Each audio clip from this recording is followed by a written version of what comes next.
Shalom. First and foremost, I want to give all praises, honor, and glory to Yahweh, Bahasham, Yahushai, Bahasham, Raka Kodash.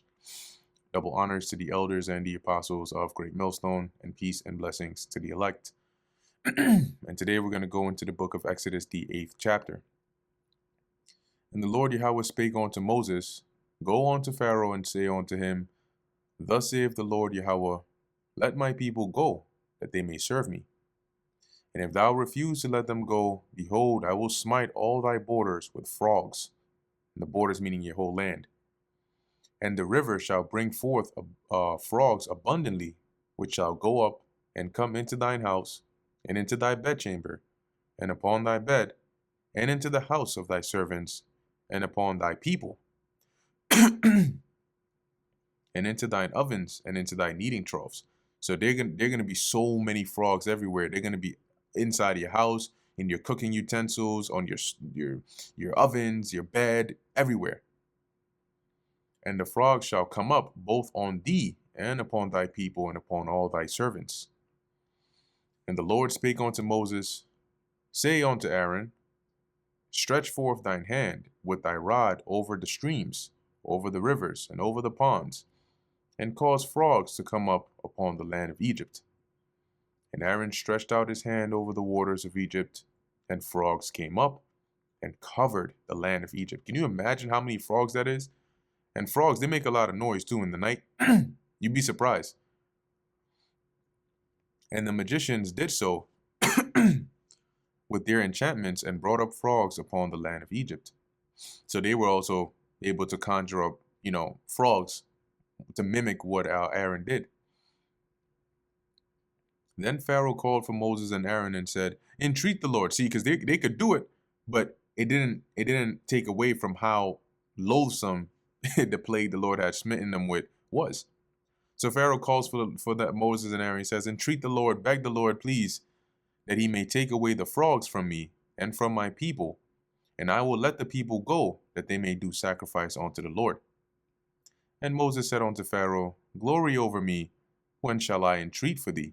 Glory over me meaning I'll give you the honor of deciding when I should entreat for you, right? Like in the NKJV, accept the honor of saying when I shall intercede for you and for thy servants and for thy people, to destroy the frogs from thee and thy houses, that they may refrain and remain in the river only.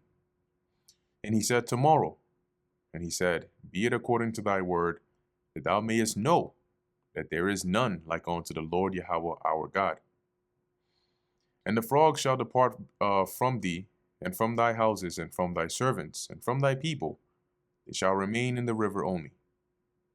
And Moses and Aaron went out from Pharaoh, and Moses cried unto the Lord Yahweh because of the frogs, which he had brought against Pharaoh.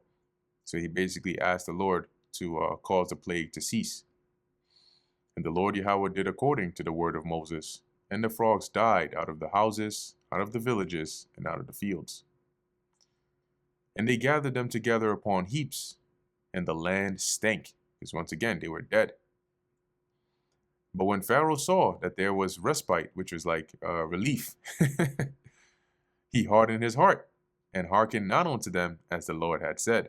So when he saw, all right, there's a bit of relief, things, back to how they were. Oh, yeah, you ain't going nowhere. And the Lord said unto Moses, Say unto Aaron, Stretch out thy rod and smite the dust of the land, that they may become lice throughout all the land of Egypt. Ooh. And when you look up lice, you should know what lice are, but it's not a fun thing. All right. Let's do like lice, definition. It says here, lice are tiny, wingless, parasitic insects that live on humans and animals, feeding on blood or plant juices, with common types in humans being head, body, and pubic lice, causing intense itching and irritation from bites. These infestations, known as pediculus or pediculosis, spread through close contact or shared items like bedding and clothing, with eggs stuck to hair or fabric. And while lice are common in kids, body lice can transmit diseases like typhus. So, yeah, lice are not fun. But the Egyptians were about to find that out firsthand. Verse 17, and they did so, for Aaron stretched out his hand with his rod and smote the dust of the earth, and it became lice in man and in beast. All the dust of the land became lice throughout all the land of Egypt. And the magicians did so with their enchantments to bring forth lice, but they could not. So there were lice upon man and upon beast. Then the magicians said unto Pharaoh, this is the finger of God. So they tried to replicate this, but they couldn't with their left-handed practice, their left-handed magic and sorcery. And so they had to acknowledge and admit, nah, this is definitely, as it says, the finger of God. This is the Most High's work. We can't match this. And Pharaoh's heart was hardened, and he hearkened not unto them, as the Lord had said. And the Lord Yahweh said unto Moses, rise up early in the morning, and stand before Pharaoh. Lo, he cometh forth to the water. And say unto him, thus saith the Lord Yahweh, let my people go, that they may serve me. Else, if thou wilt not let my people go, behold, I will send swarms of flies upon thee, and upon thy servants, and upon thy people, and into thy houses. And the houses of the Egyptians shall be full of swarms of flies, and also the ground whereon they are. And I will sever in that day the land of Goshen, in which my people dwell, that no swarms of flies shall be there. So when it comes to where Israel was, they would be fine. You know, they would be good. But the Egyptians, they would be getting cooked. It says, to the end thou mayest know that I am the Lord Yahweh in the midst of the earth. And I will put a division between my people and thy people. Tomorrow shall this sign be.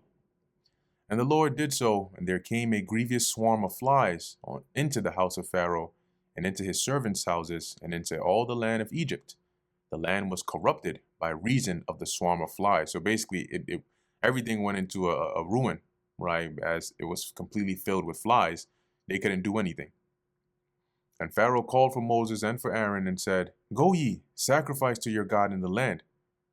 And Moses said, it is not meet to do so, for we shall sacrifice the abomination of the Egyptians to the Lord Yahweh our God, which was the cattle. Lo, that's why the Hebrews or the shepherds had an abomination amongst the Egyptians. I mentioned that in Genesis as well. Lo, we shall sacrifice the abomination of the Egyptians before their eyes, and will they not stone us? So when they see us sacrificing those animals, they're going to get offended, you know? And as it says, will they not stone us? So, you know, we can't do this. We can't do our sacrifice in your land. We will go 3 days' journey into the wilderness and sacrifice to the Lord Yahweh our God, as he shall command us. And Pharaoh said, I will let you go, that ye may sacrifice to the Lord your God in the wilderness. Only ye shall not go very far. Entreat for me. So, okay, fine, I'll let you go, but, just pray to the Lord to get these flies away. And Moses said, behold, I go out from thee, and I will entreat the Lord Yahweh that the swarms of flies may depart from Pharaoh, from his servants, and from his people tomorrow. But let not Pharaoh deal deceitfully any more, in not letting the people go to sacrifice unto the Lord. And Moses went out from Pharaoh and entreated the Lord Yahweh, and the Lord did according to the word of Moses, and he removed the swarms of flies from Pharaoh, from his servants, and from his people. There remained not one. And Pharaoh hardened his heart at this time also, neither will he let the people go. Now you would think like a normal person at this point would have been like, all right, you got it. But remember, the Lord was the one doing this. So even if Pharaoh wanted to let them go, he couldn't, because the Lord kept putting in his mind to harden his heart, to say, nope, nope, nope, you're not going anywhere. And that brings us to the end of the book of Exodus, the 8th chapter. Lord willing, that was edifying to the elect. In closing, I want to give all praises, honor, and glory to Yahweh, Bahasham, Yahweh Shai, Bahasham, Rechak Kodash. Until next time, Shalom.